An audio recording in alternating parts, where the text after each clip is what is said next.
எம்மாடி புது மருமவளா? கூப்பிட்டீங்களே? ஆமா மருமவள, சோறு பொங்கணும் பத்தியா? உனக்கு சோறு பொங்கலாம் தெரியும்னு உங்க அம்மா சொன்னாவல.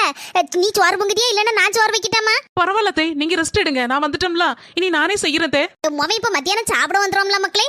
அதனால இந்த அவனுக்கு மீன் குழம்புனா உசுரா திம்பா பாத்துக்கா. கூட 2 தட்டு சோறு திம்பா. நல்ல ஐஸ் இல்லாத மீனா பார்த்து வாங்கி வச்சிருக்கேன். கழுவியெல்லாம் எடுத்து வச்சிட்டேன். நீ மட்டும் குழம்பு மட்டும் வச்சு 2 துண்டு பொரிச்சு மட்டும் கொண்டு வந்துருவியம்மா?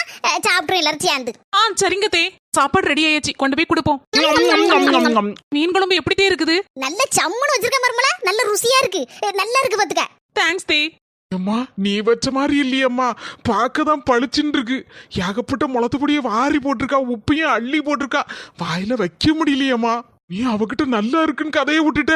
மக்கா, அவ வயசு தாம்ல, என் அனுபவம். ஆனா அப்படிதான் முதல்ல இருந்தே கல்யாணம் முடிஞ்ச புதுசுல. அதுக்கப்புறம் இப்ப எப்படி வைக்கேன் அதே மாதிரி உன் பொண்டாட்டியும் பழகிருவால, அட்ஜஸ்ட் பண்ணி சாப்பிட்டுக்க. இதோட சேர்ந்த பெரிய வீடியோ மத்தியானம் வரும்.